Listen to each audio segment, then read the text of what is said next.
भारत की सड़कों पर ना एक बहुत ही शांत क्रांति हो रही है। एक ऐसा बदलाव जिसका असर सीधा हम आप जैसे लोगों की जेब और गाड़ी के इंजन दोनों पर पड़ सकता है। चलिए जरा समझते हैं कि ये हो क्या रहा है। जरा सोचिए, क्या हो अगर जिस पेट्रोल पंप से हम सब अपनी गाड़ियों में तेल भरवाते हैं, वही तेल हमारी गाड़ी को धीरे धीरे अंदर से खत्म कर रहा हो। सुनने में ये किसी फिल्म की कहानी जैसा लगता है ना, लेकिन भारत की जो नई ईंधन नीति है, उसकी वजह से ये लाखों लोगों के लिए एक हकीकत बन सकता है। 18 करोड़, ये कोई छोटा मोटा नंबर नहीं है।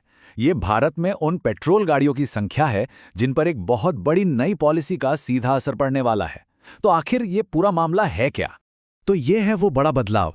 1 अप्रैल 2026 से इंडिया में बिकने वाले हर लीटर पेट्रोल में 20% एथेनॉल मिलाना जरूरी हो जाएगा। इसी को E20 फ्यूल कहते हैं। अब देखिए, पहली नज़र में तो ये पॉलिसी एक मास्टर स्ट्रोक लगती है। देश के नज़रिए से देखें तो ये एक बहुत बड़ा एक गेम चेंजर कदम है।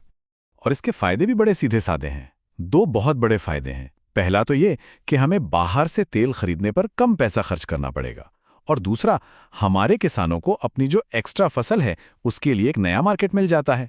मतलब एक तरह से विन विन सिचुएशन है ना? लेकिन जैसा कि कहते हैं, हर कहानी के 2 पहलू होते हैं।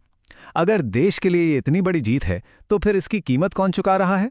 और ऐसा लग रहा है कि ये कीमत एक आम गाड़ी मालिक की जेब से जा रही है। और यहीं से असल प्रॉब्लम शुरू होती है। दिक्कत यह है कि सिर्फ अप्रैल 2023 के बाद बनी गाड़ियां ही इस नए E20 फ्यूल को झेलने के लिए डिज़ाइन की गई हैं।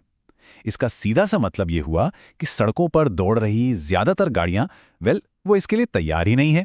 और जब हम आंकड़ों को देखते हैं तो वो सच में हैरान करने वाले हैं। करीब 18 करोड़ गाड़ियां E20 के लिए तैयार नहीं हैं। और इसमें से भी जो सबसे बड़ी चिंता की बात है वो ये कि 14 करोड़ तो सिर्फ 2 व्हीलर्स हैं। मतलब वो गाड़ियां जिन पर सबसे ज्यादा असर पड़ने का खतरा है। तो सवाल ये उठता है कि आखिर ये E20 फ्यूल पुराने इंजनों के लिए इतना खराब क्यों है? चलिए इसके पीछे की थोड़ी केमिस्ट्री समझते हैं। पर चिंता मत करिए, हम इसे बिल्कुल आसान भाषा में समझेंगे। सबसे पहली वजह है सॉल्वेशन या घुलनशीलता।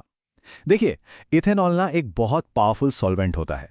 ये क्या करता है कि गाड़ी की पुरानी रबर की पाइप्स और सील्स को धीरे धीरे गलाने लगता है, जिससे वो एकदम कड़क हो जाती हैं और उनमें से पेट्रोल लीक होने का खतरा बढ़ जाता है।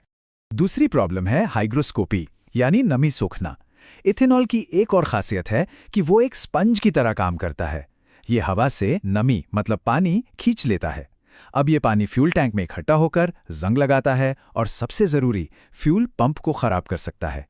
तीसरी चीज है एनलीनमेंट। अब ये क्या है? इथेनॉल में ना ऑक्सीजन थोड़ी ज्यादा होती है। इसकी वजह से पुराने इंजन फ्यूल को बहुत ज्यादा गर्म तापमान पर जलाने लगते हैं, और इसका नतीजा, इंजन के अंदर के जो मेटल के पार्ट्स हैं वो पिघल भी सकते हैं। और आखिर में है ब्लो बाय। जब गाड़ी ठंडी होती है और उसे स्टार्ट करते हैं तो कभी-कभी लिक्विड इथेनॉल रिस्क कर इंजन ऑयल में मिल जाता है। इससे इंजन ऑयल पतला और एसिडिक हो जाता है और इंजन को प्रोटेक्ट करने की उसकी ताकत कम हो जाती है। तो ये जो सारी टेक्निकल प्रॉब्लम्स हमने अभी समझी, इनका एक सीधा सा नतीजा है पैसा। असल में हम यहाँ एक बहुत बड़े वेल्थ ट्रांसफर की बात कर रहे हैं। पैसा आम आदमी की जेब से निकलकर बड़ी बड़ी कंपनियों की जेब में जा रहा है। और देखिए, ये सिर्फ हम नहीं कह रहे हैं।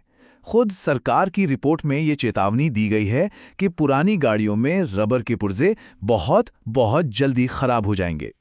इसका मतलब ये हुआ कि फ्यूल फिल्टर, रबर के पाइप्स और फ्यूल पंप जैसी जरूरी चीजों की लाइफ E20 की वजह से काफी कम हो जाएगी। मतलब मैकेनिक के पास चक्कर ज्यादा लगेंगे और खर्चा भी बढ़ेगा। तो चलिए जरा इस पैसे के फ्लो को समझते हैं। ये पैसा गाड़ी मालिकों की जेब से निकलकर किसानों तक, फिर सरकार, इथेनॉल बनाने वाली कंपनियों और आखिर में गाड़ियों के स्पेयर पार्ट्स और नई गाड़ियां बेचने वाली कंपनियों तक पहुंच रहा है। तो चलिए अब कुछ ऐसी कंपनियों पर नजर डालते हैं जिन्हें इस पूरे बदलाव से सीधा सीधा फायदा होने वाला है। खास तौर पर वो कंपनियां जो गाड़ियों के पुर्जे बनाती हैं, जैसे कि यूकैल लिमिटेड। याद है, हमने अनलीनमेंट की प्रॉब्लम की बात की थी। यूकैल पुरानी बाइक्स के लिए कार्बोरेटर किट बेचती है जो इस प्रॉब्लम को ठीक करने में मदद करती है। फिर है टैलब्रोज ऑटोमोटिव कंपोनेंट्स। इनको सॉल्वेशन वाली प्रॉब्लम से फायदा होता है। जब इथेनॉल से पुरानी पाइप्स गल जाती हैं तो ये कंपनियां नए इथेनॉल प्रूफ पाइप और गैस्केट बेचती हैं। अब ट्राइकॉल और बॉश जैसी बड़ी कंपनियां, इन्हें हाइग्रोस्कोपी वाली प्रॉब्लम से फायदा होता है। जब पानी की वजह से फ्यूल पंप खराब होते हैं तो उनको बदलने के लिए इनके बनाए हुए पार्ट्स की जरूरत पड़ती है। और आखिर में गल्फ ऑयल, इन्होंने ब्लो बाय प्रॉब्लम का एक बड़ा स्मार्ट सोल्यूशन निकाला है। ये एक खास तरह का इंजन ऑयल बेचते हैं जो इथेनॉल के बुरे असर को कम करता है। तो कुल मिलाके कहानी ये है कि देश के लिए ये एक शानदार पॉलिसी है, इसमें कोई शक नहीं, लेकिन इसका जो खर्चा है वो लाखों गाड़ी चलाने वालों को उठाना पड़ रहा है, बार बार की रिपेयर और कम माइलेज के रूप में। तो आखिर में एक बड़ा सवाल हमारे सामने खड़ा होता है, क्या ऊर्जा के मामले में आत्मनिर्भर बनने की ये कोशिश उस छिपी हुई कीमत के बराबर है जो लाखों भारतीय चुका रहे हैं? ये एक ऐसा सवाल है जिस पर हम सबको सोचना चाहिए।